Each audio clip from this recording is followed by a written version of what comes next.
Hello and welcome to Sticky from the Inside, the employee engagement podcast that looks at how to build stickier, competition-smashing, consistently successful organisations from the inside out. I'm your host, Andy Goram, and I'm on a mission to help more businesses turn the lights on behind the eyes of their employees, light the fires within them, and create tons more success for everyone.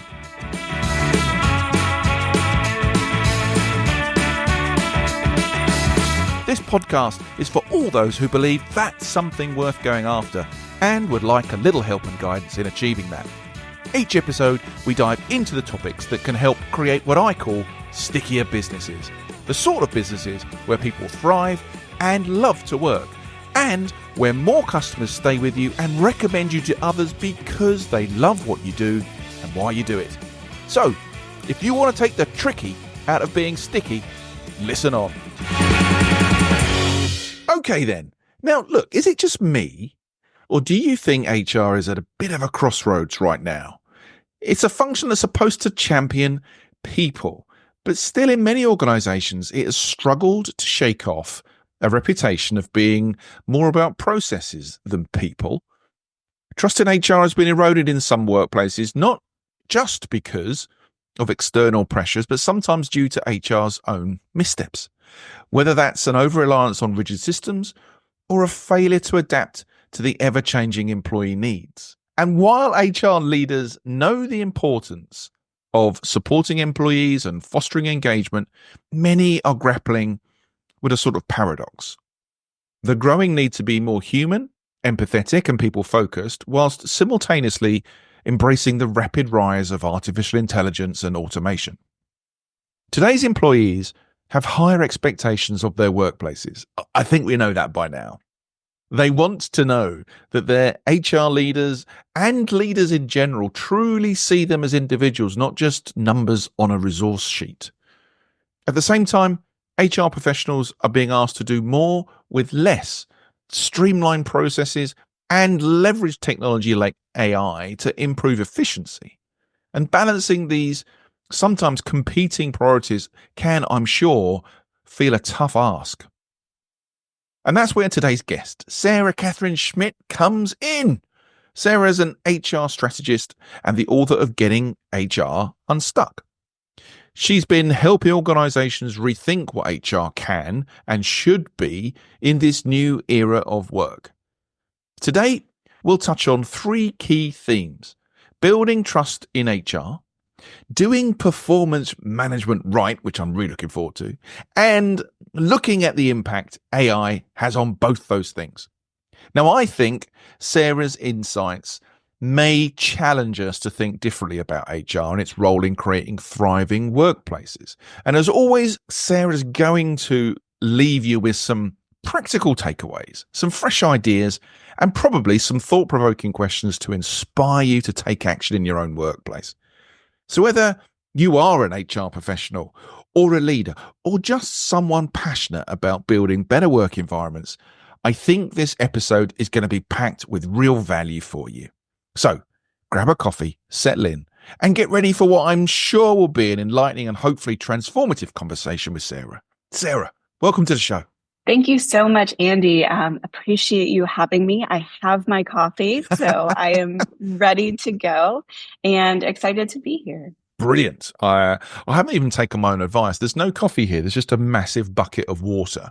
I do tend to try and be good and drink a lot of water, but my bottle it causes me more anxiety than ever. It's one of those bottles that has time checks all the way down. And I find myself at 11 o'clock going, oh my goodness, it's only 7 a.m. You know, I'm so far behind in my water. But that's more about my problems. Yeah, well, welcome to the show, Sarah. I'm really looking forward to this conversation. Before we get stuck into building trust in HR and performance management and what AI is going to bring to that whole conversation, let's just take a breath. Why don't you share a little bit about you, who you are, your background, and what you're currently working on, Sarah, for us? Sure.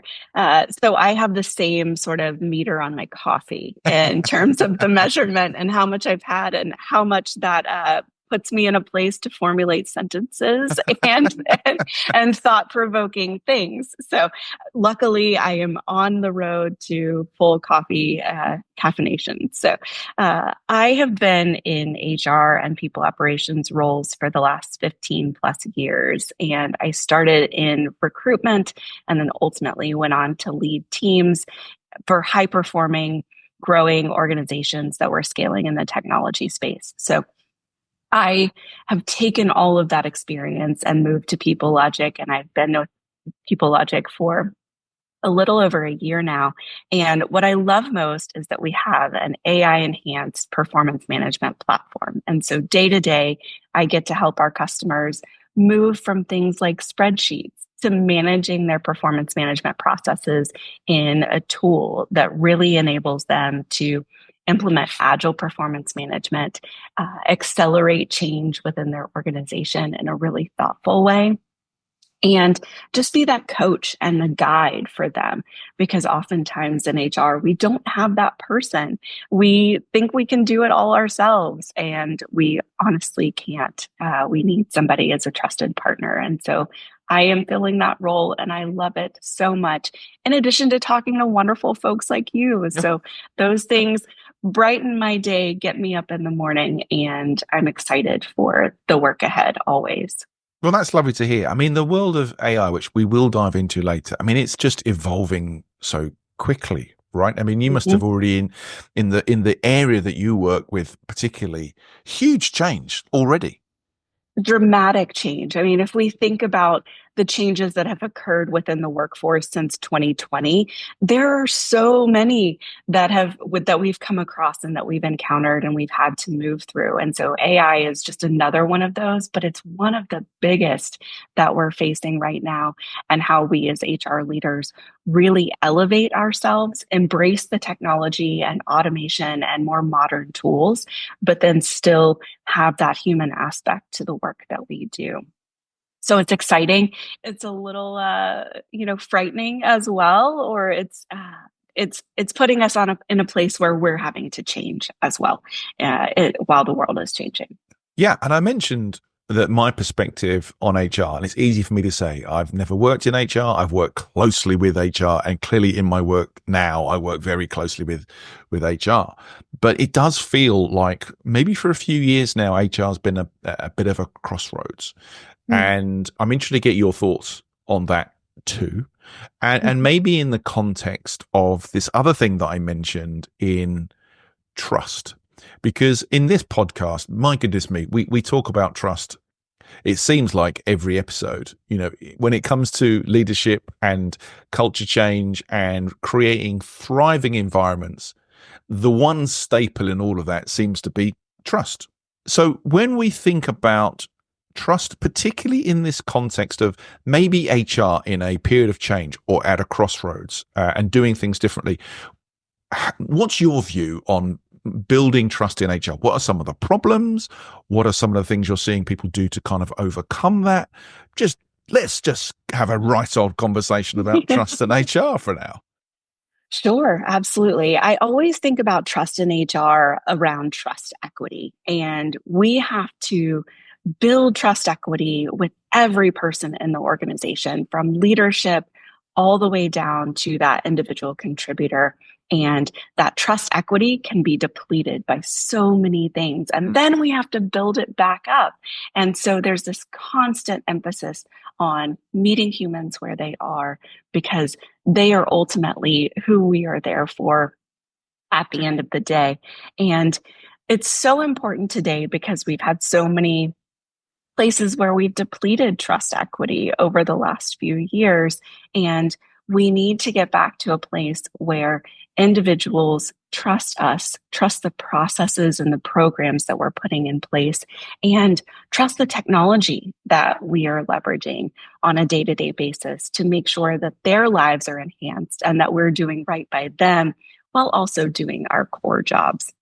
I think the thing about HR particularly, which is where my I don't know whether I'm right or wrong. Most of the time I'm wrong, but it's my perspective. Okay. So we No. can kind of pull that apart. Is that I wonder whether some of the trust in HR comes down to fairness or perceived fairness around processes, procedures, whether some of that trust bit comes from a one size fits all approach to resource management as opposed to seeing people as individuals and maybe not quite getting the support or the well, no, I think support's probably the right word. The support you're looking for. Do you see it in a similar Yes. way or different? I see it in a very similar way, and I call that equitability.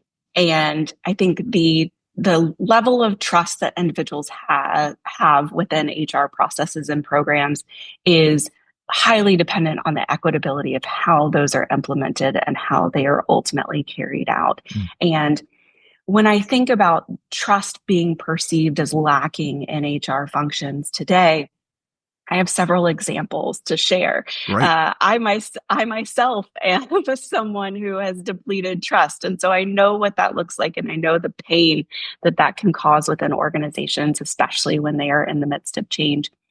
But one of the simplest lessons that I've learned is around employee engagement. Mm-hmm. And engagement surveys are something that a lot of organizations run. And those are very important to get a pulse on where your workforce is, how everyone is feeling, whether or not they're feeling included in the organization, if they're finding a sense of belonging, if ultimately they believe that your processes and programs are carried about in an equitable way.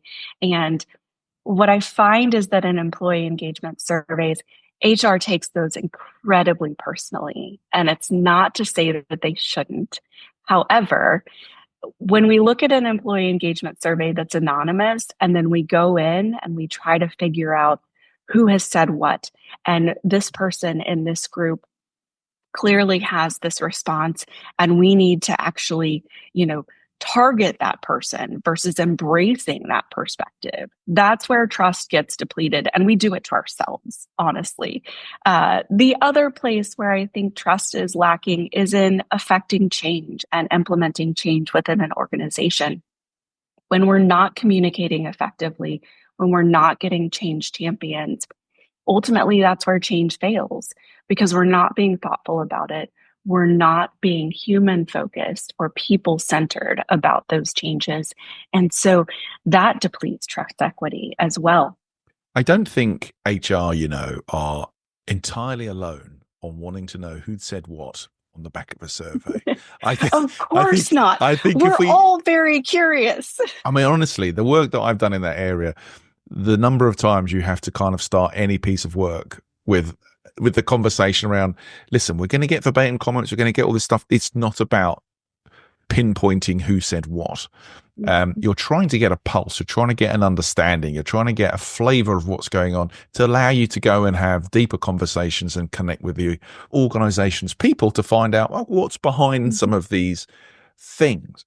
But yeah, we can't help being competitive in most departments, and we want the score to be better than our colleagues. And if there are things in there that people go, well, that can't be true, why does someone think that?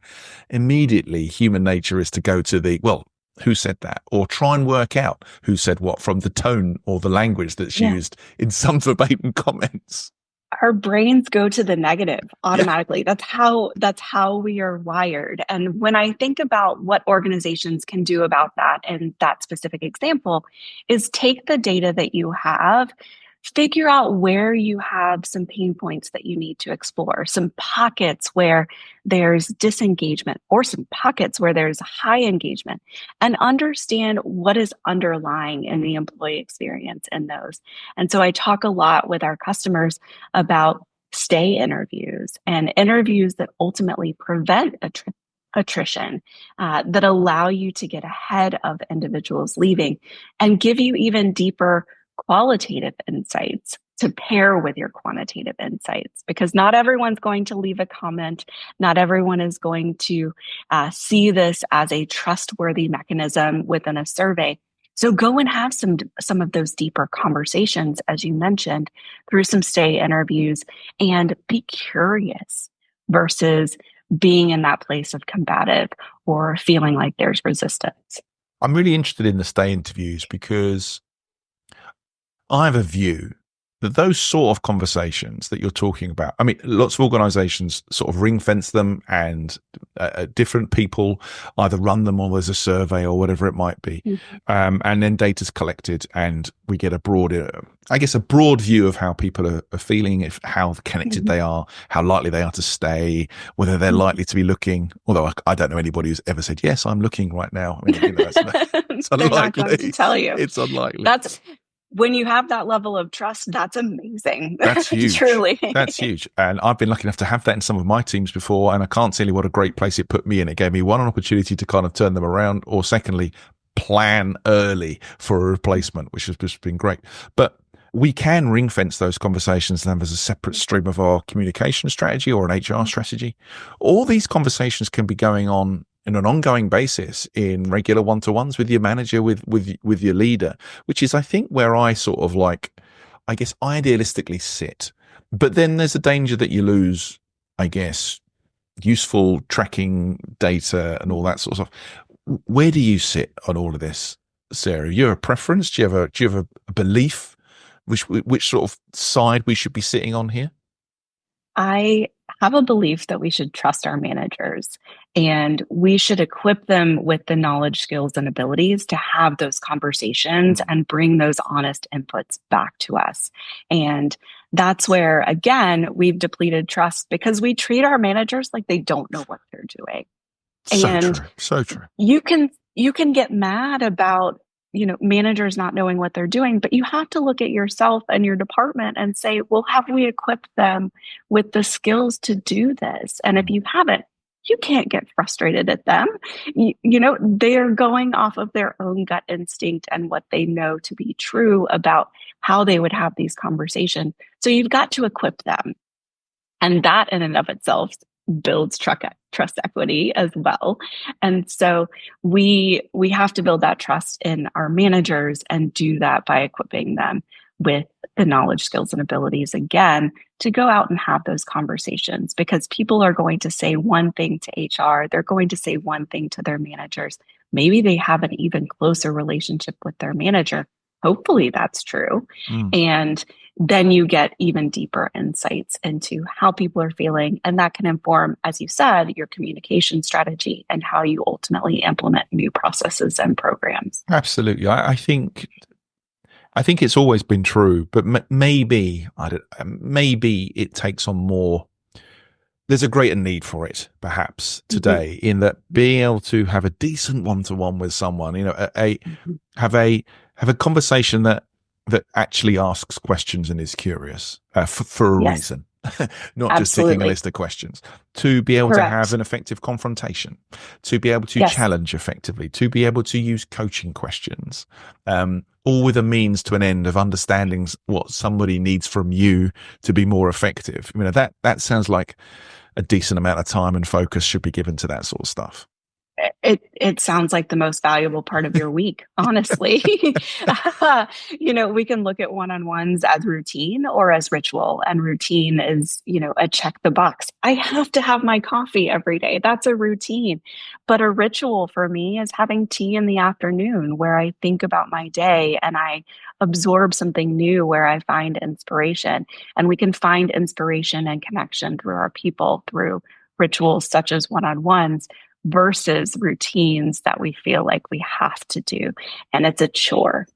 I think, to your point, I think that sort of genuine, purposeful conversation, that's what builds belief and trust in a process or a person, ultimately. I think where you're going, I've got 15 coffee chats I've got to do this month.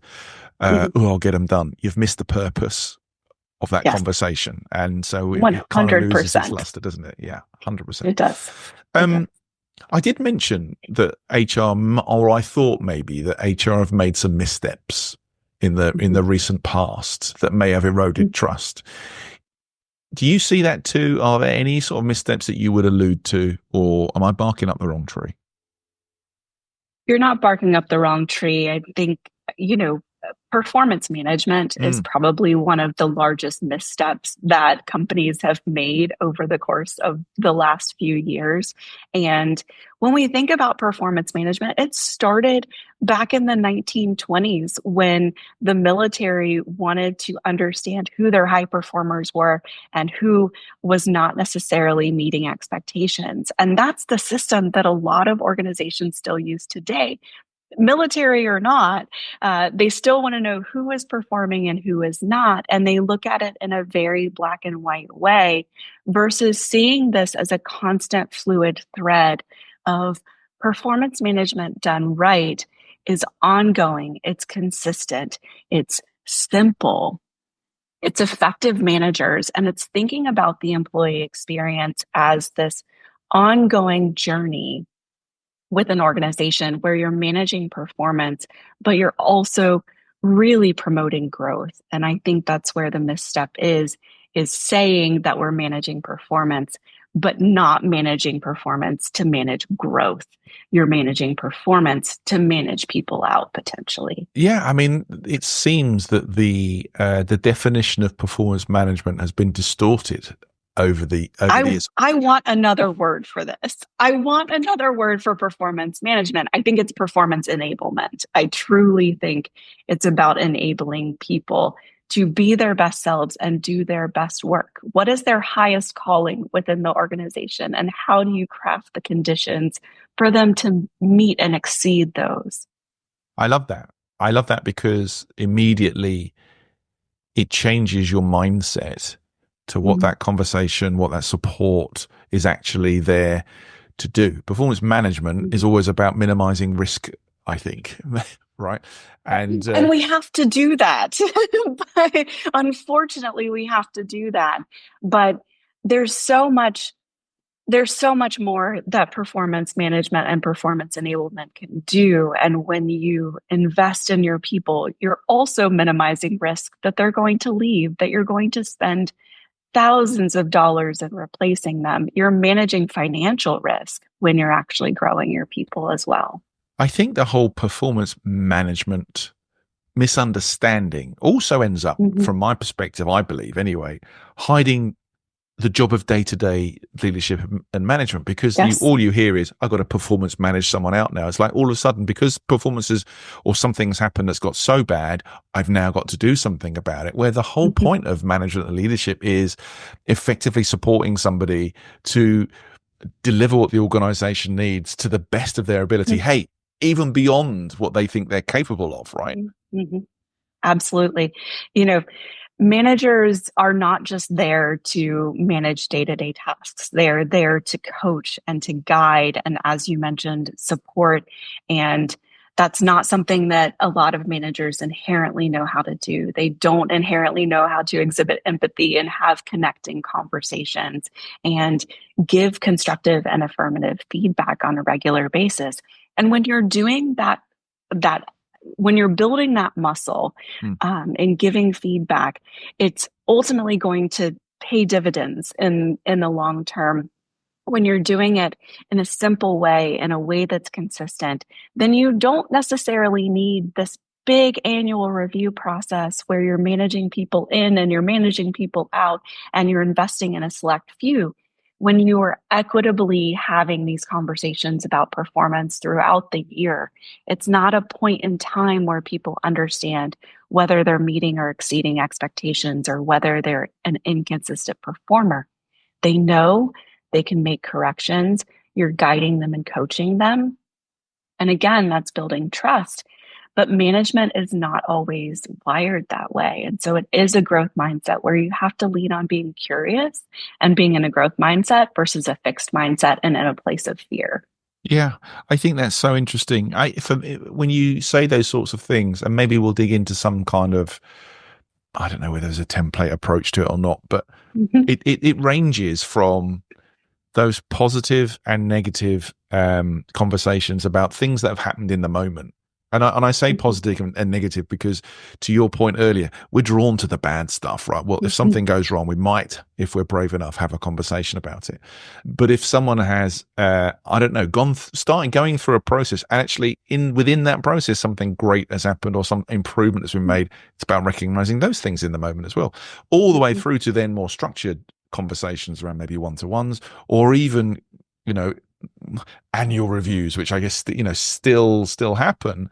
But those annual reviews take on a much greater guise if they've been fed throughout the year with this regular dialogue. What do you need from me to get better, or do something different, or it's less stark when it comes to that 6-month, 12-month review, where it's kind of, okay, let's just dredge up see if we can remember the last 6 months. What happened? What was good? What was bad? I can't really remember. I'll make up some stuff. What do you reckon? And there's no purpose to that conversation other than ticking a box for someone to fall into some 9-box grid somewhere later on down the line. Oh my goodness. You're so right. And I do love a 9-box grid. Let's be clear. Let's be clear. I like a 9-box grid too, but as long as it's got some purpose behind it. It's for workforce planning, and it's for seeing how you can grow people into those next roles and figure out where you do need to plan for risk of attrition. What I think about this continuous thread of performance management is it is making those conversations at the 6-month, the 12-month mark much easier and much more focused on growth and development than it is focused on point in time. And those processes are necessary at the 6-month, 12-month, whatever the cadence is, mark, but they do introduce an element of bias for both the individual as well as the manager. And that's, again, where risk comes in, because you can have a recency bias over what happened over the last 2 weeks. It's really hard to go back 12 months in time for ourselves, much less for an individual that's reporting to us. And so we can have a halo bias. We can go to a negative place. And that in and of itself isn't equitable. And it puts our people at a disadvantage. It puts our managers at a disadvantage, honestly. So they do go to that place where everyone has to check that box and they have to get it done, versus it's something that's been happening all the time. And your people better and can make more informed decisions and provide greater insights that really help them move forward and enable them versus manage them. Yeah. I mean, we're going to get into AI in a minute, but I'm just thinking about the work that you do with people logic, and particularly within the areas of performance management. Do you have kind of like an ideal framework that you work with clients on in terms of how to tackle performance management, and the kind of various kind of high level steps maybe you could share with the audience that might just keep people on track and deliver some of the things that we've just been kind of like talking about? Absolutely. So I've developed 12 principles of Agile we performance love those management. Sorts of things. Brilliant. And I will send you the resource on that. And I'm not going to go through all 12 on this conversation because that would take up all of our time, and it's just my place of passion. But the first really starts with simplicity and making your processes as simple as possible and equipping managers to actually execute on those processes. I despise the word execute, and I can't believe I just used it, but to implement those processes in their day-to-day. And simplicity can be everything from those regular one-on-ones to giving regular feedback, to making sure that your team is connecting with other individuals within the organization. Simplicity is not 20 questions in a 6 or a 12-month review. Get the information that you need throughout the year, and then utilize those, milestones of annual reviews or biannual reviews as decision-making points for how you move the business forward. And that's simplicity. Employee experience really should be woven into everything that you do, and it should be driven by your core values of, frankly, a growth mindset. I love when I come across organizations that have a growth mindset as a core value, because that means theoretically that they're always being curious and that they're always leaning into learning more versus shutting things down at a point in time where they hear something that's off, where they know something is off. All of those are our gut instincts. And so it comes back to data then, as a principle, looking at the data that you have, both quantitative and qualitative, to inform how you continue to develop your people and how you continue to manage or enable performance. So simplicity, employee experience, there's so much that goes on in the employee experience. And I like to look at it from a physiological level a lot of times, because we don't think about brain science when we think about managing performance and enabling performance. There's so much that goes on in our brains from a biological perspective that we can tap into as HR professionals to know how we move forward and to know where we go. So employee experience, effective managers, and then ultimately being data driven about everything that you're doing so that you're making decisions grounded in fact and data and not that gut instinct. Because while it's really, really valuable, it can also go sideways. So that's 4 of the 12. So I've hit on a little bit. I'm going to stick the rest of the 12, that resource in the show notes so people can kind of look into that, because we love that sort of stuff. I will just hark on the fact that I love it when anybody starts talking about a growth mindset, because in the very essence of talking about a growth mindset, yes, we'd all love to think we think growth the whole time. But I think if you've got a growth mindset, it's recognizing when you fall into fixed and then use that as a trigger to try and do something else. I think that whole thing is, the whole mindset approach to this stuff is so important. Right, absolutely. And we all have a mindset about different areas of our life as well. We can be in a growth mindset when it comes to our career. We can be in a fixed mindset when it comes to, our family or our finances or our personal development. And there's no problem with being in a fixed mindset in some of these spaces. I'm in a fixed mindset with, creativity and my ability to paint right now. But it's locating yourself, which I think is what you're talking about. It's locating yourself on that spectrum of growth mindset and fixed mindset, and then knowing how, as an individual, through your own self-awareness, how to move yourself from a fixed mindset to a growth mindset in specific areas of your life when you know you need to be there or when you want to be there. I mean, that even could form part of your performance management conversation. Who knows? Of course. What a great place that would be. So we've talked about the trust element related to HR. We've talked about performance management done right, not just finally getting someone out the door. AI now and its effect on both those things. So you're right slap bang in the middle of this with the work that you're doing at People Logic.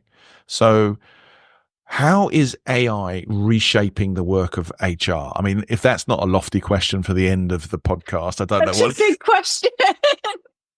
That is such a big question. So what I always think about is HR, in my experience, has always been behind the curve in anything transformative within an organization or in the world of technology specifically. And so that's everything from automation to more modern technologies to AI specifically. And what we need to frame our growth mindset around is that AI is not going to supplant us as humans in HR. It will if we do not embrace it. Yeah. It won't if we embrace it and we acknowledge that it will allow us to go to a more strategic level in our roles and we get excited about that, right? Yeah. If you get excited about being more strategic, like that's the place that you want to be in HR. And so I had my last manager, she challenged us as an HR team to be innovative. And that stuck with me in terms of AI specifically, because there's so many ways that you can leverage AI within the HR function, but still not take away that human element. And that's everything from recruitment to performance management to exit interviews and, sending someone on their way in the best way possible, transitioning out of the organization. There's so many places where AI and automation can take away some of those day-to-day tasks that then let you focus on what you do best, which as an HR professional should be connecting with people on a human level and being people centric in what you're doing. Yeah.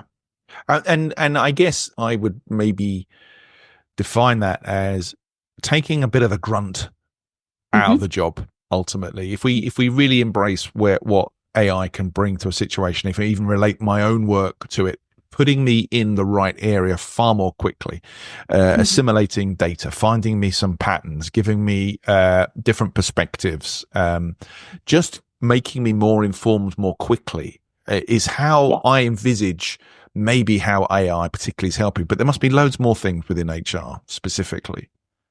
I like to say that it takes you from the back office to the boardroom. Nice. And that's where AI, modern technologies, data analysis, being data driven can take you from that back office function of running payroll and managing benefits and compensation to actually strategically moving the organization forward. In my mind, HR should have a seat at every table. And that boardroom is where we should live, but we've got to earn our spot there, just like everybody else does. And we do that through embracing innovation and seeing where it can live within our day-to-day work, and then focusing on the strategic, needle moving, revenue driving behaviors within our people, process, and technology, because HR owns the biggest line item, which is your people. And that's where you can make some significant advancements within what you're doing day to day and how you actually maximize that line item and get the ROI from your people and from your processes and your technology. And in the work that you're doing with clients right now, are there any specific areas where you're seeing AI have like the biggest impact on all of those things you've just said? Anything specific?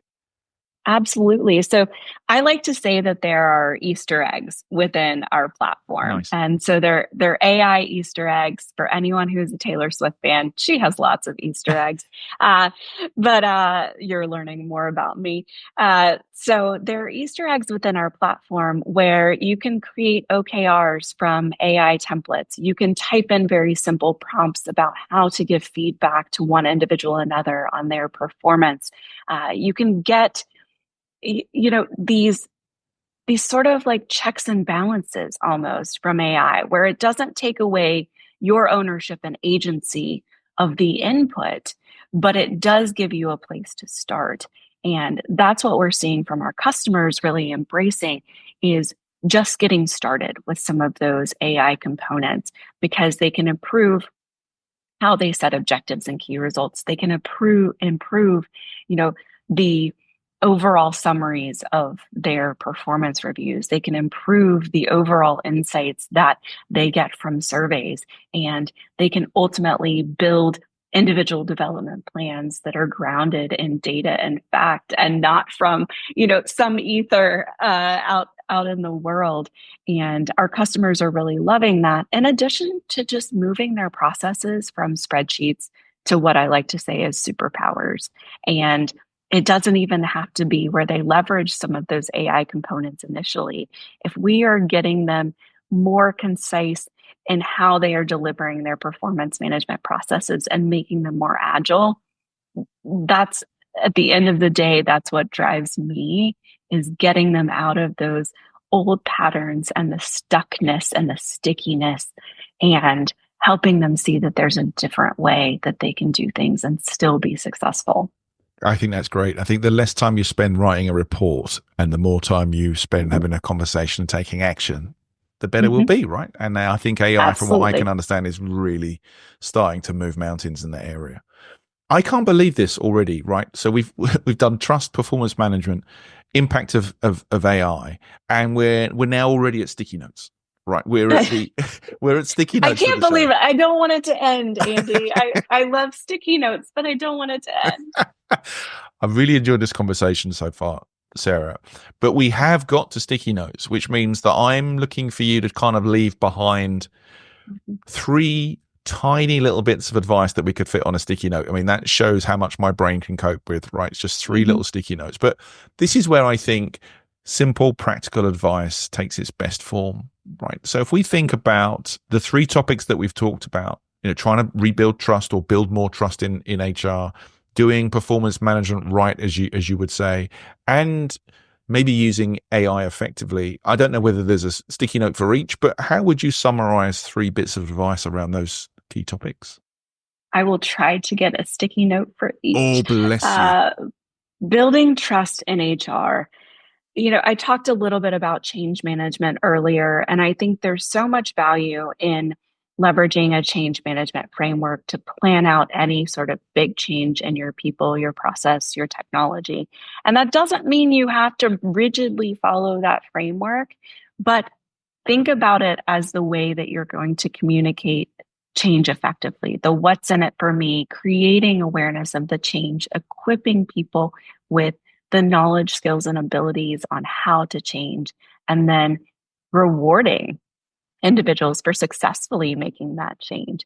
And so I think building that trust requires a framework in those big moments where you're doing something that's transformational, because it has such a personal impact to people, because change is personal, change is sticky, change is hard.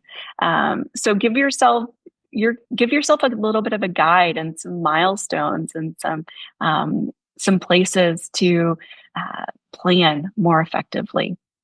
Love that. Second, do performance management right. Goodness. I'll go back to Agile performance management and the principles, and I know I touched on only 4 of them, but thinking about performance management not as a point in time, and making sure that you are looking at it as a continuous enablement thread versus a management thread is a mindset shift that I would love for people to embrace. And then making the most of AI. We talk about this a lot in Getting HR Unstuck.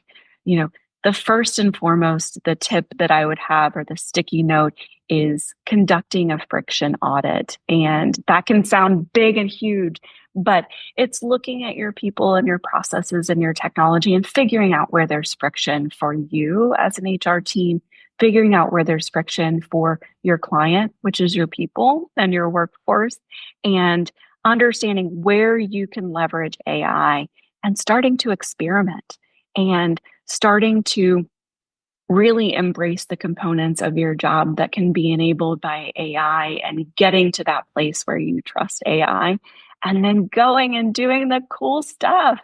So those are my 3 sticky notes. Hopefully, if you write really small, you can put those on sticky notes. But I think there's value in each of those things, to just help organizations and people operations and HR teams move forward. There's huge value in all those 3 sticky notes, and I will drain the essence out of them when I stick them on the Instagram channel when we go live with this episode. So don't you worry about that. Okay. Now, before I let you go, we've mentioned Getting HR Unstuck, and if people want to find out more about you and more about the book, where can they go? Sure, absolutely. So social media, I'm on LinkedIn the most, which I think is perfect for a lot of individuals. So follow me on LinkedIn. Sarah Katherine Schmidt is my name on there. And I love talking about all things HR, people operations, change management, performance management. PeopleLogic.ai is our website. I do a lot of blogging. I do a lot of publishing of ebooks. I'm writing a book right now, so stay tuned for that. I'm at 140 pages, which feels overwhelming, but also really accomplished right now. And I can send along some more resources. Obviously, the Getting HR Unstuck ebook, and then there's one about trusting AI and having that move your business forward in a way where you trust it and a way that it enables you. And I can share that as well as a resource. So, fantastic. Whatever you stay tuned for more from me. Well, I will. And whatever you have will absolutely go in all of the show notes so people can find everything they need to get a hold of the book, find out more about you, engage in some of these conversations, and maybe take some of your principles, your 12 principles back to work and get them going. Sarah, I have thoroughly enjoyed meeting you and really enjoyed chatting. Thank you so much for coming on the show. Thank you, Andy. I really appreciate it. Take care, all. Brilliant. Thank you, Sarah. You take care too. Okay, everyone. That was Sarah Katherine Schmidt. And if you'd like to find out a bit more about her or any of the topics we've talked about today, please check out the show notes. So, that concludes today's episode. I hope you've enjoyed it, found it interesting, and heard something maybe that will help you become a stickier, more successful business from the inside going forwards. If you have, please like, comment, and subscribe. It really helps. I'm Andy Goram, and you've been listening to the Sticky from the Inside podcast. Until next time, thanks for listening.